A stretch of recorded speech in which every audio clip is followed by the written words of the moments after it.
Bonjour à tous et bienvenue sur mon premier podcast. Si tu es ici, c'est que bien avant que tu montres la vidéo à tes potes, tu me connais et je te connais. D'ailleurs, sur cette chaîne, je n'hésiterai pas à donner les prénoms des personnes qui m'ont accompagné dans mes aventures. Car tout d'abord, cette chaîne est un peu privée, je veux pas faire de buzz ou quoi que ce soit, juste m'exprimer et créer un contenu qui peut me divertir pendant ces périodes de reconfinement. Période assez triste quand on voit les chiffres officiels de l'INSEE qui montrent que le nombre de décès cette année est quasi identique aux années précédentes. Mais on s'en fout car aujourd'hui, je vais te raconter pourquoi il faut que tu fasses attention aux femmes dans les boîtes. Il y aura des noms de gens de cette liste, donc si vous écoutez ce podcast, j'espère que déjà de 1 cela ne vous dérange pas, et de 2, j'espère que vous serez d'accord avec mon histoire sur le fait que je ne déforme rien. Alors Christian et Emeline, vous étiez là ce soir-là. C'était encore dans le temps où nous pouvions sortir nous amuser sans devoir porter de masque.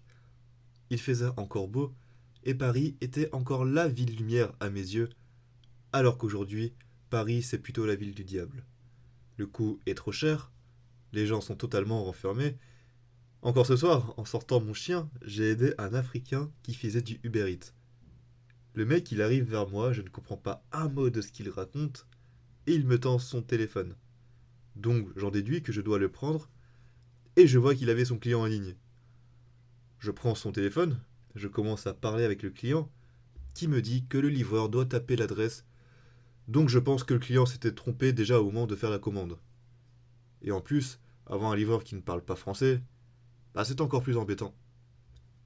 Au final, je demandais au livreur de tenir mon chien pour que j'aille taper l'adresse sur Google Maps, et d'ailleurs, pendant que je tape, je le vois littéralement s'envoler à cause de mon chien qui était trop excité. Voilà, ça m'a fait rire dans ma tête. Et au final, Paris est, ou plutôt la France, est un pays avec les hommes les moins serviables au monde. Et je pense que la mentalité du Parisien est la pire de tous. Je n'imagine pas combien de fois une personne aurait eu besoin d'indications dans les rues et que personne s'arrête. Personne ne fait attention. Vous savez, si vous allez en Angleterre, même plus loin, aux Canaries, au Japon, en Estonie, ou n'importe quel autre pays, les gens sont totalement ouverts. S'ils vous voient en train de galérer sur une carte, ils viennent de leur gré vous aider, alors qu'à Paris, les gens sont totalement indifférents, et ce livreur, j'imagine pas toutes les galères qu'il a endurées. Alors, pour revenir à cette soirée, où moi et mes amis étions allés, c'était d'ailleurs sur un bateau au bord de la Seine qui faisait boîte de nuit. C'était, il me semble, que la troisième fois que j'allais dans ce genre d'endroit. Auparavant, je n'avais pas beaucoup d'amis, et cela me plaisait de rester dans ma bulle et dans mon confort. Mais lorsque j'ai eu 20 ans, j'ai tout de même décidé de me sortir les doigts du cul et de commencer à découvrir les activités sociales que la vie peut m'offrir. Et je suis d'ailleurs beaucoup plus heureux comme ça. Je croque la vie à pleines dents et je suis fier des efforts que j'ai faits pour en arriver là. Je vous raconte pas, ou alors j'aborderai un petit peu le sujet sur ma première soirée chez Louis, où ça a été un lapsus révélateur pour moi, mais en même temps à quel point j'étais timide cette soirée-là, et c'est à en mourir de rire. La personne que je suis aujourd'hui en mourrait de rire devant le moi que j'étais. Nous étions de mémoire 6, il me semble. Il y avait Dylan, Christian, Emeline, Maxence qui était habillé un petit peu en mec de cité, ça m'avait un peu perturbé. Et je me suis dit dans ma tête que mec, si tu veux pécho à cette soirée, c'est mort. Parce que oui, nous avions tout de même l'envie d'aller essayer de parler aux gens, et surtout aux filles. Aussi timides que nous étions, je me répète, mais à l'époque, j'étais encore terrifié d'aller parler aux inconnus, et encore plus aux filles. Avant de se rendre sur le bateau, nous étions assez loin, vers chez moi à Place d'Italie, donc à environ 40 minutes. On se décide de se prendre un McDo, et ensuite de s'acheter, je ne sais plus, on va dire, une bouteille de vodka avec un diluant pour se bourrer un peu la gueule avant et pendant. Alors pendant, je me rappelle qu'on a fait un truc assez risqué, mais tout d'abord, donc on prend le métro, on traverse la ligne 6 ou 7, je ne sais plus, et on arrive sur les lieux. Mais il y a un hic, je n'ai pas ma carte d'identité. En fait, dans ma tête, je me suis dit, oh, ça va aller, c'est sur un bateau, il n'y en a pas besoin. C'est pour vous dire le niveau de connaissance que j'avais sur le Yes Life. Donc obligé de retourner chez moi en prenant le métro et de revenir en demandant aux amis qui m'accompagnaient de ne pas y aller sans moi. On avait déjà perdu 1 heure à cause de moi. On y arrive enfin, où je vois déjà un type se faire recaler à l'entrée. Nous avions une autre bouteille d'alcool avec nous, et Dylan avait un manteau long avec une poche à l'intérieur. Donc on lui demande, ce fardeau, on lui demande de prendre la bouteille avec lui. Aujourd'hui, je me rends compte qu'il avait quand même une sacrée paire de couilles. Moi-même, ça aurait été hors de question, je ne l'aurais jamais fait. Nous avions donc nos invitations sur notre téléphone, excepté Maxence, qui n'avait plus de batterie sur son téléphone. Je lui propose donc que je passe avant lui pour que je montre mon invitation et que je lui file discrètement mon téléphone par la suite. Ce qui a été fait et ce qui a été une réussite. Maxence a pu rentrer ainsi que Dylan avec la bouteille. Sur le bateau, on prend nos repères. Sur les 6, on était au moins 4 super timides. 4 à ne pas avoir l'habitude de sortir, mais cela nous réconforte qu'on soit dans la même situation et on commence à s'enjailler et à kiffer la soirée. Alors, dès le départ, je vois une fille au loin qui danse, une blonde, magnifique, 10 sur 10, qui danse avec plein de monde. Je me dis vraiment waouh. Et pour moi, faire un waouh pour une fille, c'est quand même très rare. Au bout d'1 heure ou deux, Emeline ne se sent pas très bien. Elle avait beaucoup trop bu, je restais donc avec elle à l'extérieur, et elle a décidé de rentrer. On ne restait donc plus que 5. J'avais toujours cette fille en visuel. Sa beauté m'hypnotisait quand elle passait devant moi, et à un moment, je commence à en parler à mes potes. Et Maxence, pour me faire une passe D, décide d'y aller. Alors, je rappelle que Maxence était pas très bien habillé. Il était en sweat, jogging, bonnet, basket. Basket tendance du mec qui veut se la péter, mais que moi j'apprécie pas trop. Après lui, il aime, donc rien à dire d'autre. Il y va, il baragouine deux trois trucs, et revient et me dit c'est bon, vas-y mec. Il me prend par le bras et me met devant elle. Je commence à la saluer et me rends compte qu'elle ne parle pas français. Alors là, bizarrement, je n'ai jamais eu un anglais aussi bon, je comprenais tout ce qu'elle disait et je parlais bien. Je finis par avoir son Instagram, mais qui d'ailleurs, j'ai une follow plus tard, car il n'allait rien se passer finalement avec cette fille, mais j'étais fier d'être allé lui parler, et cela m'a donné plus de confiance en moi par la suite. Au fil de la soirée, on commence à approcher les 1, 2, 3 heures du matin. Je vois Dylan qui commence à danser avec une fille, j'étais très fier de lui, et Maxence avait repéré une fille lui aussi. Donc je lui propose de lui rendre l'appareil et de faire une passe D, mais Maxence, non, non, non, je gère, t'inquiète. Il est allé se payer une bière à 10 euros, je crois, pour se donner du courage. Il y est allé et s'est pris un refus. Il m'en voudra par la suite de ne pas avoir forcé à l'aider à interagir avec cette fille, mais bon, il m'avait dit de ne rien faire et j'ai respecté son choix. Je repère une autre fille qui dansait avec ses amies. Elles étaient venues entre filles, et il y avait une montagne d'hommes qui dansaient avec elles. La fille en question avait une grande popularité, je me souviens, elle était assez petite de taille, 1,55 m, était habillée en robe avec des cerises, vraiment toute mignonne, donc elle avait attiré mon attention. Et pas que la mienne, celle de Christian aussi, qui approuve, qui me dit qu'elle est magnifique. Moi et Christian, on a parfois un peu les mêmes goûts, c'est amusant. Mais je décide de ne rien faire car de toute façon, il y a trop d'hommes auprès d'elle, je passe mon tour. Vers 3h30 du matin, tout notre petit groupe se trouve à l'extérieur et décide d'aller danser une dernière fois. La boîte de nuit, si on peut l'appeler comme ça, ferme à 4h du matin. Et là, je décide de rester à l'extérieur. J'étais assis et je commençais à être épuisé, donc je reste tout seul à faire mine d'aller sur mon téléphone. Je suis sûr que vous le faites vous aussi machinalement. Quand vous ne savez pas quoi faire, quand vous êtes dehors, vous allez sur votre téléphone. À se renfermer dans votre bulle, Je me demande bien comment faisait l'ancienne génération dans ces moments-là. À un moment, je lève les yeux, et il y a la petite femmelette en robe avec cerise qui traverse l'étage, et qui passe devant moi. Elle était seule, et nos regards se croisent. Une minute après, elle revient avec une de ses copines. Et directement, c'est sa copine qui me salue. Sa copine que je ne trouvais absolument pas à mon goût, je ne la trouvais pas attirante, mais qui avait une bonne tchatche. On commence à se poser des questions mutuellement. Lorsqu'elle me dit comment je m'appelle, je leur envoie à toutes les deux la question, pour que même si c'est l'autre qui ne m'attire pas souhaitait me connaître, je récoltais néanmoins les informations sur celle qui me plaisait. Et alors là, je ne m'y attendais, mais alors pas du tout. La copine nous laisse en disant bah allez hop, je vous laisse entre vous. Et là, mais ça a été, entre guillemets, un choc. Je ne m'y attendais absolument pas. Je n'avais, sur l'instant présent, pas imaginé une seconde que j'attirais cette fille qui était entourée d'hommes. On discute jusqu'à la fermeture, et elle me dit qu'elle me trouvait mignon. Elle me faisait plein de compliments. Mes potes me voient mais restent à l'écart pour pas foutre en l'air mon instant date.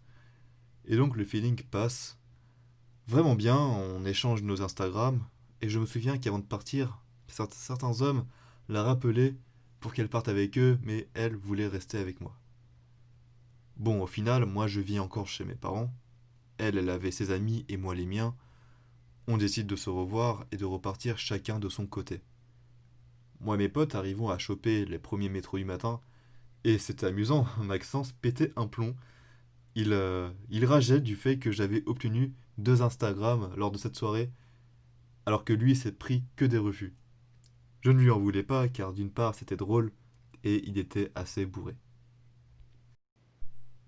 Je revois avec Christian, la fille, et une de ses potes le week-end suivant. Il y avait Martin, David, avec nous, je ne sais plus s'ils étaient là au début, mais ils nous ont rejoints à un moment. On décide d'aller dans un bar dansant, mais il y avait trop de monde. La musique trop forte. Moi à l'époque, je voulais quand même parler un petit peu, pas forcément m'arracher sur le dance floor. Du coup, on quitte le bar pour s'acheter une bouteille et on passe la soirée sur les quais. Alors tout d'abord, il y a quelque chose qui m'a interpellé sur la fille que je convoitais. C'est que je la trouvais beaucoup moins attirante que sur le bateau. Donc déjà, moi, je me sens mal à l'aise sur le fait que je ressente ça. Mais c'est pas grave, car sa pote est bon délire, on discute de je ne sais plus quel sujet profond, mais je remarque également que M, on va l'appeler M la fille, car je ne me rappelle plus de son nom, M ne parle pas beaucoup, alors qu'avec sa pote, on rigolait super bien, etc.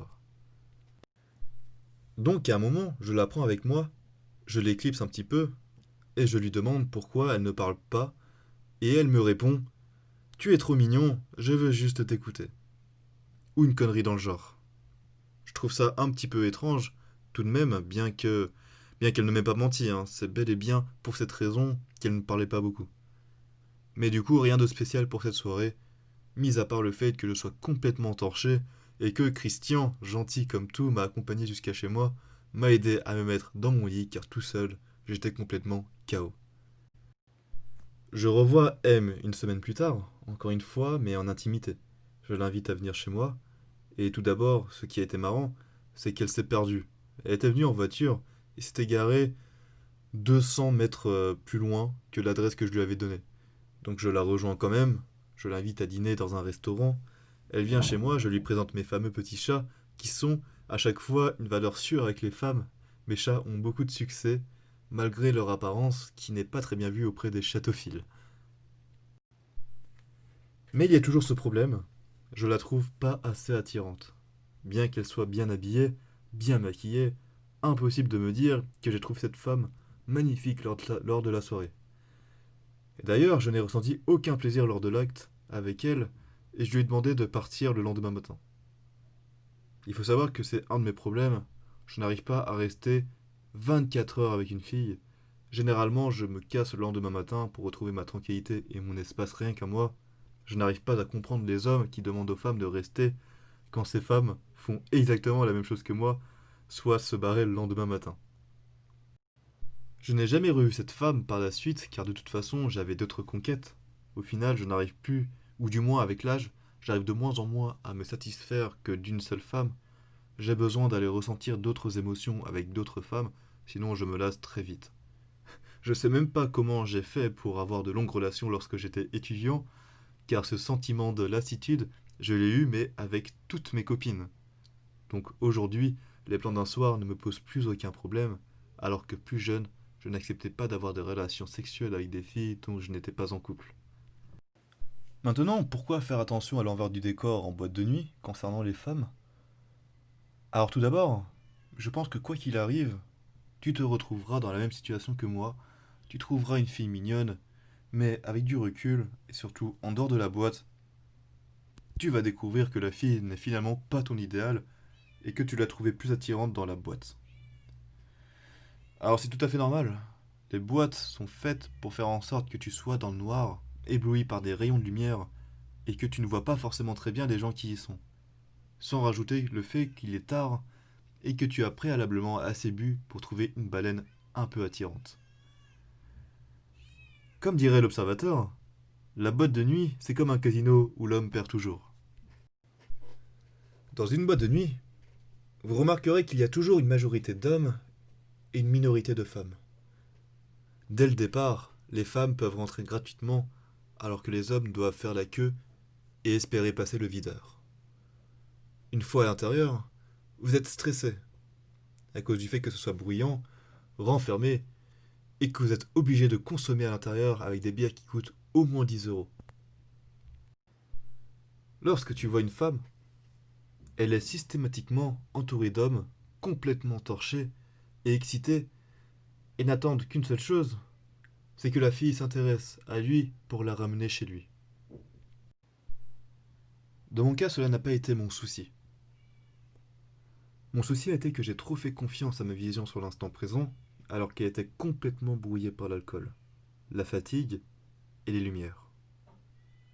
Si vous décidez de prendre votre courage à deux mains pour aborder une fille en boîte, il y a de fortes chances que jamais vous ne lui aurez parlé dans la vraie vie. Alors évidemment, je parle pour la séduire. Bien que l'amitié homme-femme peut être un sujet complexe, pour ma part, je suis ami avec les filles qui soit ne me plaisent pas, ou alors sont en couple et ne me plaisent pas. Sinon, je pense qu'il y aura toujours quelque chose en plus que de l'amitié, en tout cas de mon côté, et je pense que beaucoup d'hommes sont dans le même cas que moi. Dans mon cas, cela n'a pas été mon souci. Mon souci a été que j'ai trop fait confiance à ma vision sur l'instant présent, alors qu'elle était complètement brouillée par l'alcool, la fatigue et les lumières. Si vous décidez de prendre votre courage à deux mains pour aborder une fille en boîte, il y a de fortes chances que jamais vous ne lui aurez parlé dans la vraie vie. Alors évidemment, je parle pour la séduire. Bien que l'amitié homme-femme peut être un sujet complexe, pour ma part, je suis ami avec les filles qui soit ne me plaisent pas, ou alors sont en couple et ne me plaisent pas. Sinon, je pense qu'il y aura toujours quelque chose en plus que de l'amitié, en tout cas de mon côté, et je pense que beaucoup d'hommes sont dans le même cas que moi.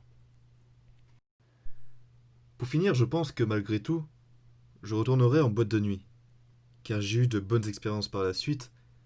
Il m'est arrivé des situations que j'ai bien kiffées avec des filles qui, pour le coup, me plaisaient. Mais n'espère pas que ce coup de chance soit toujours présent.